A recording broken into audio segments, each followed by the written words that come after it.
সংস্কার জিনিসটা যেটা স্বামীজি বলছেন না, ম্যান মেকিং, ক্যারেক্টার বিল্ডিং, যে ম্যান মেকিং মানুষকে ক্ষমতা দেয়, মানুষকে টাকা দেয়। ক্যারেক্টার বিল্ডিং কোনটা ঠিক কোনটা ভুল এই বোধ, ক্যারেক্টার বিল্ডিং ভুলেই গেছি আমরা। কোথায় কে দিচ্ছে চরিত্র নির্মাণের কথা, কে বলছে, কোথায় বলছে?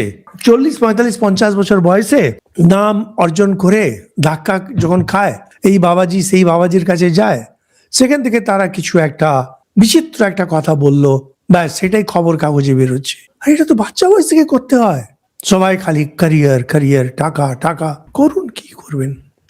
আকাঙ্ক্ষা কমানো, যে পুরো সংস্কার যদি আপনাকে জিজ্ঞেস করে সংস্কার জিনিসটা কি, আমাদের যে ইন্দ্রিয় সেটাকে লাগাম দেওয়া।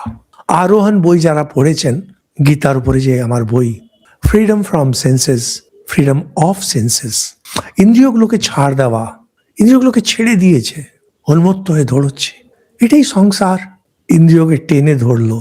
এটাই ধর্মজীবন, এটাই সংস্কার। ধর্মজীবন আর সংস্কার একসঙ্গে চলে।